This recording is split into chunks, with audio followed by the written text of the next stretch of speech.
بسم اللہ الرحمن الرحیم والصلاة والسلام علی رسول اللہ وعلی آلہ وصحابتہ اجمعین اما بعد فاعوذ باللہ من الشیطان الرجیم بسم اللہ الرحمن الرحیم ان الذین کفروا سواء علیہم اانذرتہم ام لم تنذرہم لا یؤمنون۔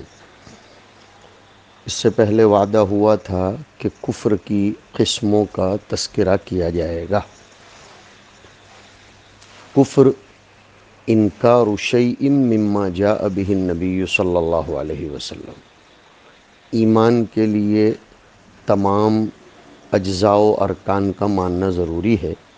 کفر میں تمام کا انکار لازم نہیں ہے، کسی ایک چیز کا بھی اگر انکار کیا گیا تو اس سے کفر لازم آتا ہے۔ کفر اس کی 5 قسمیں ہیں۔ ایک کفر تکذیب، ان کل الا کذب الرسل فحق عقاب۔ ایک کفر استکبار ہوتا ہے، ابا واستکبر وکان من الکافرین۔ ایک کفر اعراض ہوتا ہے، والذین کفروا عما انذروا معرضون۔ ایک کفر ارتیاب ہوتا ہے، انہم لفی شک منہ مریب۔ اور ایک کفر نفاق ہوتا ہے، وَمِنَ النَّاسِ مَن يَقُولُ آمَنَّا بِاللَّهِ وَبِالْيَوْمِ الْآخِرِ وَمَا هُمْ بِمُؤْمِنِينَ۔ اب ہم آگے بڑھتے ہیں کہ ازلی کفار کے باب میں آپ کا ڈرانا نہ ڈرانا ان کے حق میں برابر ہے۔ آپ اپنا کام کرتے رہیے، لیکن آپ کو شکستہ دل ہونے کی ضرورت نہیں ہے۔ اس سے دعات کو، علماء کو ایک رہبری یہ ملتی ہے کہ ہم اپنا کام کر لیں، نتائج اللہ کے حوالے کرنے چاہیے۔ انا ارسلناک بالحق بشیرا ونذیرا ولا تسأل عن اصحاب الجحیم۔ سواء علیہم اانذرتہم ام لم تنذرہم کی علت تھی لا یؤمنون، اور اس علت کی علت ہے ختم اللہ علی قلوبہم وعلی ابصارہم وعلی سمعہم وعلی ابصارہم غشاوہ۔ اس لیے اس کو علت العلت کہا جائے گا کہ ازلی طور پر جن کے باب میں ایمان نہ لانا مقدر کیا ہے، مقرر کیا ہے، وہ ایمان نہیں لائیں گے، اس لیے کہ اللہ نے ان کے دلوں پر مہر لگا دی ہے، ان کی قوت سماعت پر بھی مہر لگا دی ہے، اور ان کی آنکھوں پر مخصوص قسم کا پردہ ڈال دیا ہے جو انہیں حق بات کو دکھنے نہیں دیتا، دل میں اترنے نہیں دیتا اور کان میں گھسنے نہیں دیتا۔ اور جب وہ ایسا کرتے ہیں تو وَلَهُمْ عَذَابٌ عَظِيمٌ، ان کے لیے بہت بڑا عذاب ہوگا۔ 3 اعضاء کا تذکرہ ہے۔ یہ تینوں اعضاء قلوب، سمع اور بصر، ان سے افادہ اور استفادہ ہوتا ہے، تأثر اور تأثیر ہوتی ہے۔ ان تینوں کی توفیق کو جب سلب کر لیا جائے تو نتائج خیر وجود میں نہیں آتے۔ اور قلب رئیس الاعضاء ہے، اس لیے اس کو مقدم کیا کہ ان کے دلوں پر مہر لگا دی۔ ایک آیت میں فرمایا وَجَعَلْنَا عَلَىٰ قُلُوبِهِمْ أَكِنَّةً أَن يَفْقَهُوهُ۔ پتہ چلا کہ دلوں پر مہر لگ جانے سے فقاہت کی طاقت ختم ہو جاتی ہے، اور ختم کی تفسیر ہمارے مصنف نے فرمائی طبع علیہا ای علی القلوب، اس پر طبع کر دیا، مہر لگا دی۔ اور طبع کے بجائے ختم کا لفظ استعمال کیا اس لیے کہ واستوثق، پختہ مہر لگا دی۔ اور جب مہر لگا دی، اس کو بند کر دیا، تو جس چیز پر مہر لگ جاتی ہے اس میں سے کوئی چیز باہر نہیں آتی اور باہر کی کوئی چیز اندر نہیں جاتی۔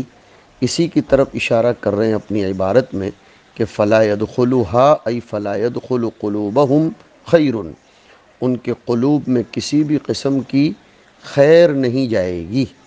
جیسے ایک جگہ فرمایا وَإِن يَرَوْا كُلَّ آیَةٍ لَا يُؤْمِنُوا بِهَا۔ اچھا، ختم اللہ علی قلوبہم کہہ کر اس طرف بھی اشارہ ہے کہ ان میں استعداد تو تھی قبول حق کی، لیکن انہوں نے استعمال نہیں کیا۔ جیسے ایک جگہ آیا ہے کہ طبع اللہ علیہا بکفرہم، تو طبع اللہ نے فرمایا لیکن ان کے کفر کی وجہ سے ختم کی نسبت اللہ کی طرف کی گئی، حالانکہ سبب ان کا کفر بنا تھا۔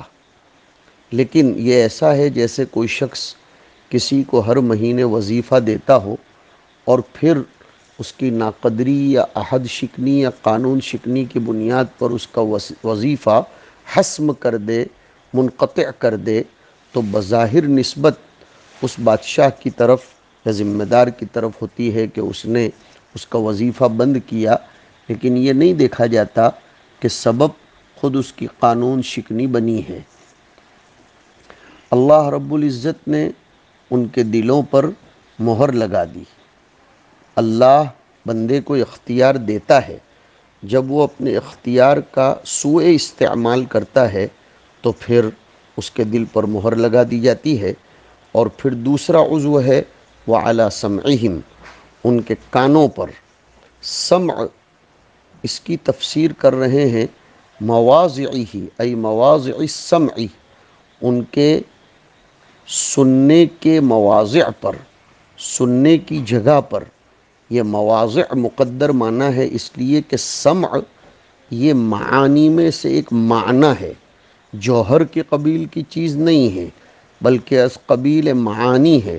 ختم کی نسبت اس کی طرف کرنا درست نہیں ہے، اس لیے مواضع السمع مراد لیا گیا کہ ان کے مواضع سمع پر، یعنی ان کے کانوں پر۔ اب سوال یہ پیدا ہوتا ہے کہ ان کے کانوں پر مہر لگا دی تو یا وہ کچھ بھی نہیں سنتے تھے؟ ارے وہ تو سنتے تھے تبھی تو تکذیب کرتے تھے، استہزاء کرتے تھے۔ تو جواب دیا فَلَا يَنْتَفِعُونَ بِمَا يَسْمَعُونَهُ مِنَ الْحَقِّ، یہ نہیں فرمایا کہ فَلَا يَسْمَعُونَ الْحَقِّ، نہیں، لا ينتفعون یعنی سماع نافع نہیں ہوتا تھا، اور سماع غیر نافع کا لا سماع۔ جیسے سورہ انفال میں آیا ہے کہ ان شر الدواب عند اللہ الصم البکم الذین لا يعقلون ولو علم اللہ فیہم خیرا لاسمعہم ولو اسمعہم لتولوا وہم معرضون۔ نتیجہ نکلتا ہے کہ ما اسمعہم اللہ تعالی، لم یسمعہم اللہ تبارک و تعالی، اس لیے کہ جس چیز سے فائدہ ہی نہ ہو تو پھر وہ چیز نہ کرنے کے برابر ہے۔ اس لیے فرمایا کہ وہ سنی ہوئی حق باتوں سے کوئی فائدہ نہیں اٹھاتے ہیں، اور فائدہ یہ ہے کہ آدمی سن کر انقیاد کرے اور اطاعت کرے، مان جائے بات، اور وہ نہیں مانتے تھے اس لیے گویا انہوں نے سنا ہی نہیں۔ وَعَلَىٰ أَبْصَارِهِمْ غِشَاوَةٌ، غشاوتن کی تنوین تنویع کے لیے ہے، نوعیت۔ ان کے کانوں پر ایک خاص قسم کا پردہ پڑا ہوا ہے، ان کی آنکھوں پر غطاء، تو وہ پردہ ایسا نہیں تھا کہ وہ کسی بھی چیز کو نہیں دیکھتے تھے۔ سمع جیسا ہی معنی ہے کہ فلا یبصرون الحق، وہ حق کو نہیں دیکھ پاتے تھے، حق ان کو نظر نہیں آتا تھا، وہ فرق نہیں کر سکتے تھے کہ حق کیا ہے اور ناحق کیا ہے۔ یہاں آپ دیکھ رہے ہیں ابصار کو جمع لایا گیا، وہ اسم عین ہے، لہذا اس کا اسم ہونا مسلم ہے۔ سمع اور قلب یہ تمام جانب سے ادراک کرتے ہیں، اس لیے ان کے لیے ختم کا لفظ آیا جو تمام جانب سے رکاوٹ ہوتا ہے، اور ابصار صرف جہت مقابلہ کا ادراک کرتی ہے، اور اس کے حق میں مانع غشاوہ بنتا ہے جو اسی جہت کے ساتھ خاص ہوتا ہے، اس لیے غشاوہ کو ذکر کیا گیا۔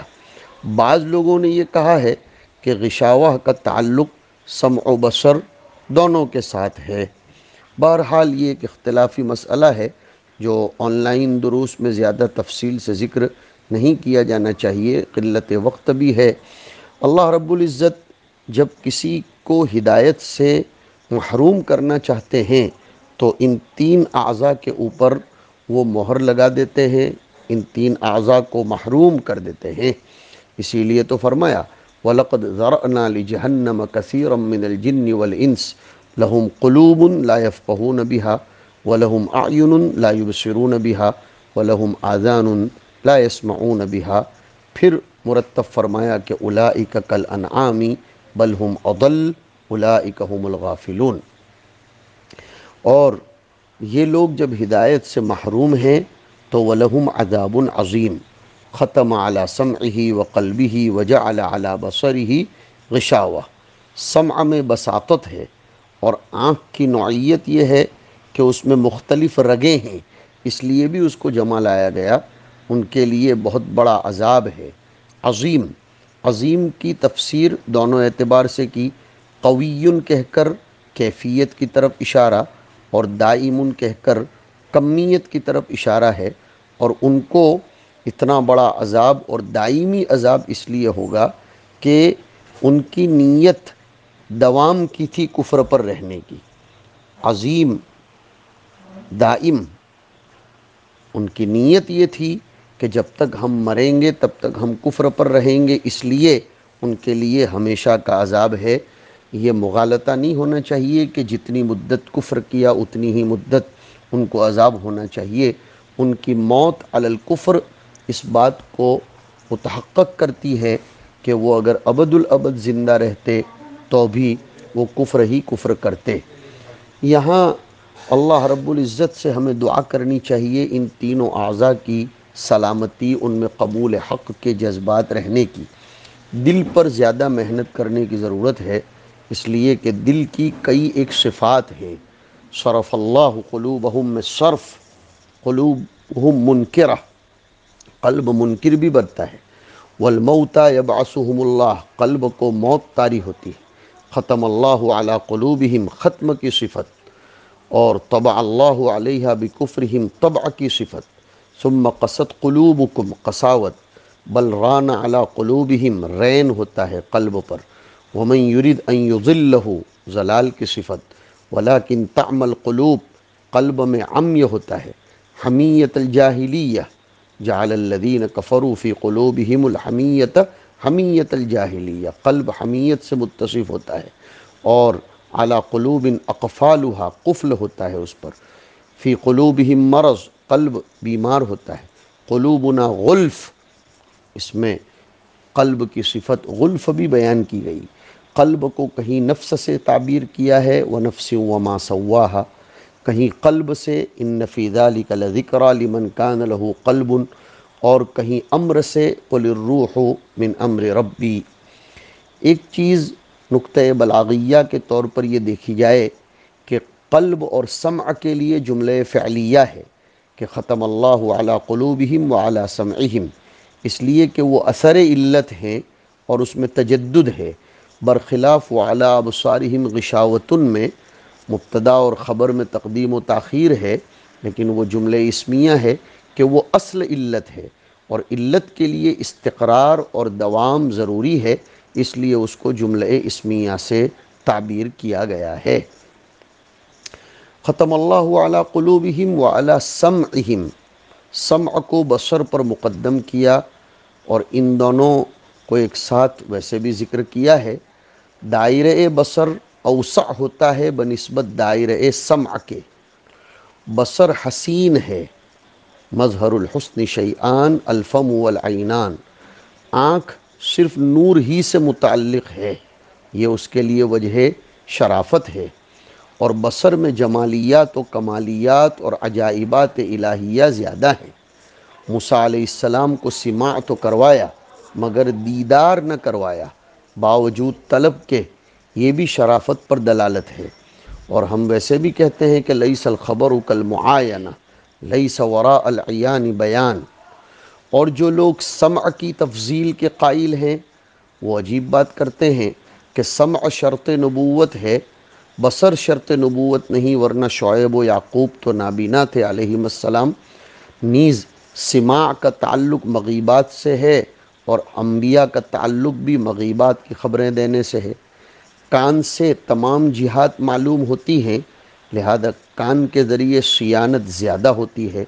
سمع روشنی کا بھی محتاج نہیں، قرب کا بھی نہیں، اور نطق و سمع میں تلازم ہے، اس لیے کہ اذا بطل النطق بطل السمع، اور افادہ و استفادے کا بازار نطق و سمع ہی پر ہے۔ اور ویسے بھی ان تسمع بالمعیدی خیر من ان تراہ، اور یہ بھی لکھا ہے علماء نے، حالت نوم میں بھی سمع پر تیقظ کا مدار ہے نہ کہ بصر پر۔ پہلے کان جاگتے ہیں پھر آنکھ کھلتی ہے، اس میں مبالغہ پیدا کرنے کے لیے ہی تو فرمایا کہ فضربنا علی آذانہم فی الکہف سنین عددا، نہ کہ علی عیونہم۔ سمع سے روح میں تموج اور ارتعاش ہوتا ہے، اور غشاوتن کے باوجود سمع کام کرتا ہے نہ کہ بصر۔ یہ سمع و بصر میں کچھ مقابلہ بتایا۔ بہرحال یہ تینوں اعضاء قابل قدر ہیں۔ اب یہاں یہ سوال نہیں ہونا چاہیے کہ جب اللہ نے ان کے دلوں پر مہر لگا دی، ایک جواب تو میں نے دیا کہ طبع اللہ علیہا مگر بکفرہم، اللہ نے بندے کو ارادہ اور قوت کسب دی ہے، مگر وہ ایجاد فعل کے لیے کافی نہیں ہے۔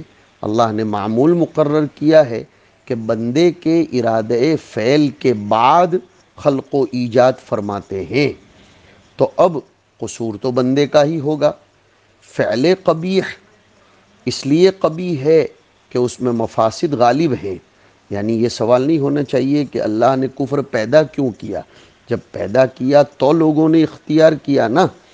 ارے بھائی، خلق قبیح قبیح نہیں ہے، فعل قبیح قبیح ہے، اس لیے کہ فعل قبیح اس میں مفاسد غالب ہیں۔ خلق قبیح میں تو ہزاروں مصالح ہوتی ہیں، اگرچہ ان کا علم نہ ہونے پائے۔ عدم علم عدم وجود کو مستلزم نہیں ہے۔ فعل الحکیم لا یخلو عن الحکمت، اللہ تعالیٰ کا نظام ہے، ورنہ بندہ مجبور محض بن جاتا۔ حقیقت خلق اور فعل یہ الگ الگ چیزیں ہیں۔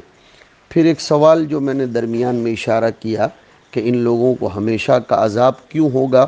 کچھ لوگ اس کے مخالف جاتے ہیں، ابن عربی اور بقول بعض کے ابن تیمیہ وغیرہ اور ہمارے زمانے کے متجددین کہ کفار بھی ہمیشہ جہنم میں نہیں رہیں گے۔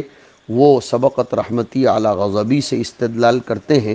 سننا چاہیے، کفار اللہ کے بذات دشمن ہیں، اور سبقت رحمتی علی غضبی میں ذاتی غضب مراد نہیں بلکہ صفتی اور فعلی غضب مراد ہے۔ عصات مومنین کے ساتھ خدائے پاک کی ذاتی محبت ہے، اور غضب اگر لگتا ہے تو وہ صفتی غضب لگتا ہے، اس لیے وہ چند روز عذاب میں رہیں گے۔ اس کے برخلاف کفار ذات باری تعالیٰ کے منکر اور ذات باری تعالیٰ کے دشمن ہیں، نعوذ باللہ، اس لیے ان کو ملنے والا عذاب یہ دائمی ہوگا۔ قرآن کریم کی ہزاروں آیتیں اس پر دلالت کرتی ہیں کہ تخفیف عذاب کی نفی ہے، تو پھر انہیں عذاب سے نکالنے کا تو کوئی سوال ہی پیدا نہیں ہوتا ہے۔ لہذا اہل سنت والجماعت کو یہ عقیدہ رکھنا چاہیے کہ کفار و مشرکین کو جہنم سے بالکل نکالا نہیں جائے گا۔ لا یخفف عنہم العذاب ولا هم ینظرون، اور خالدین فیہا ابدا، اس قسم کے جملے بارہا آئے ہیں۔ قلب کو قلب اس لیے کہتے ہیں کہ وہ تقلب کرتا ہے، وہ بدلتا رہتا ہے، اس لیے تثبیت قلب کی اللہ رب العزت سے دعا کرنی چاہیے۔ ان اعضائے ثلاثہ کی حفاظت حق تعالی شانہ سے طلب کرتے رہنا چاہیے، اور ان اعضائے ثلاثہ میں جن چیزوں سے اختلال ہوتا ہے ان چیزوں سے گریز کرنے کی ہمیں کوشش کرنی چاہیے، تاکہ ہمارے دلوں پر مہر نہ لگے اور ہمارے دلوں میں قبول خیر کی استعداد باقی رہے۔ حق تعالی شانہ ہمیں ان آیات سے سبق لینے کی بھی توفیق نصیب فرمائے۔ ہمارا پہلا رکوع یہاں ختم ہوتا ہے۔ وصلی اللہ علی النبی الکریم برحمتک یا ارحم الراحمین۔